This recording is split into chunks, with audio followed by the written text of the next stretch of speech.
ఎక్కడైతే మన నియోజకవర్గాల్లో ఉన్నటువంటి ఎంపీ ఎమ్మెల్యే అభ్యర్థులు ఉన్నారో ఆ నియోజకవర్గం వారీగా వాళ్ళని వివరాలు డేటా తీసుకొని కాంటాక్ట్ నెంబర్ తీసుకొని వాళ్ళ వివరాలు సేకరించి వాళ్ళకి ఫోన్ చేసి వాళ్ళకి ఏదైనా ట్రాన్స్పోర్ట్ ఫెసిలిటీ కానీ ఇంకేదైనా సౌకర్యాలు కానీ కల్పించడానికి వాళ్ళందరూ కూడా ఓటు వేసి పనిచేయడానికి ఏ విధంగా చేయాలనేటువంటి విధానాలు చెప్పాము.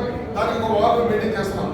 అదేవిధంగా ఇక్కడ ఉన్నటువంటి ఈరోజు బెంగళూరులో ఉన్నటువంటి ఐటీ ఉద్యోగులు ఎవరైతే ఉన్నారో వాళ్ళు కానీ మిగతా వైఎస్ఆర్సీపీ అమ్మాయిలు ఇక్కడ కూడా ఒక వారం కాల్ సెంటర్ లాగా ఏర్పాటు చేసి ఈ రాయలసీమ గ్రేటర్ రాయలసీమ ఉన్నటువంటి ఉమ్మడి 6 జిల్లాల్లో ఎవరున్నారో వాళ్ళందరి వివరాలు కూడా తీసుకోండి.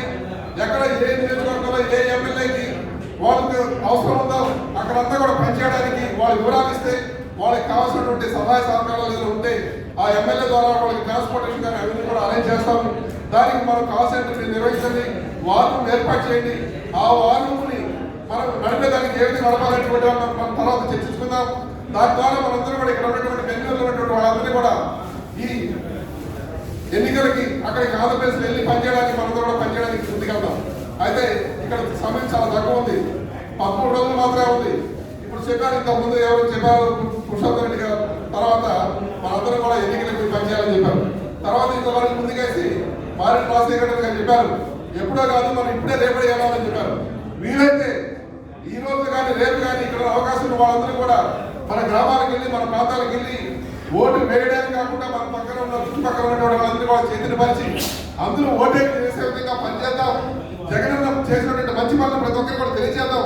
జగనన్న రాష్ట్రానికి ఎంత అవసరమో, జగనన్న వల్ల పేదలకు ఎంత మేలు జరిగిందో, ఆయన సమాజ సేవకుడిలాగా పనిచేస్తాడు, ఆయన ఒక సమాజ సంఘ సంస్కరణలాగా పనిచేశాడు, సమాజాన్ని పేద బడుగు బలహీన వర్గాన్ని ఏ విధంగా అభివృద్ధి చేశాడో, పేదల జీవితాలు ఎలా బాగుపడ్డాయో, జగనన్న అవసరం ఆవశ్యకత ఎంత ఉందో మనందరూ ప్రజలకు చెప్పి ఈ ఎన్నికల్లో ఆయన ఓటు వేయడానికి మనందరం పనిచేద్దాం.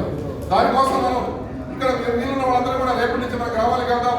వీళ్ళు లేని వాళ్ళు ఎన్నికల ముందు 2 రోజుల ముందు వచ్చి అక్కడ ప్రతి ఒక్కరు కూడా అక్కడికి వచ్చి మన బంధువుల్ని చుట్టాలని కలిసి మనం ఏదో కాలక్షేపం కాకుండా ప్రతి ఒక్కరిని కూడా నాకు చెప్పారు, ఎవరైతే ఓటుకి ఏళ్ళకి స్థిరా లేదో లేదా వాళ్ళందరికీ కూడా ఇక్కడికి వెళ్ళి మనందరం ఓటు వేయించడం, వాళ్ళు చేతించి పంచడం ఇవన్నీ చేద్దాం.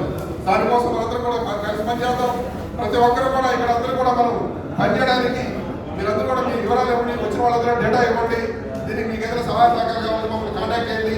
ఈ ఐటీ వాళ్ళు ఏదైతే పనిచేస్తున్నారో గతంలో వాళ్ళందరూ ఎందుకు పనిచేస్తున్నారంటే ఐటీ వింగ్ అనేది రాజశేఖర రెడ్డి గారు రాకముందు ఒక ఇంజనీర్ కావాలంటే పేదవాళ్ళు చదువుకునేటువంటి పరిస్థితి లేదు, లక్షల్లో ఫీజులు ఉన్నాయి. చదువుకోలేనటువంటి పరిస్థితుల్లో ఫీజు రీయింబర్స్మెంట్ అనేది ప్రవేశపెట్టి దాని ద్వారా కొన్ని లక్షల మంది ఇంజనీర్లు డాక్టర్లు అయ్యి వాళ్ళందరూ కూడా ఐటీ ఉద్యోగాలు పొంది మన రాష్ట్రంలో కాకుండా ఇతర రాష్ట్రాల్లో బెంగళూరు, చెన్నై, పూణే రాష్ట్రాలు కాకుండా ఇతర దేశాల్లో కూడా లక్షల మంది ఐటీ ఉద్యోగులు అందరూ కూడా ఈరోజు లక్షల జీతాలు సంపాదిస్తారు.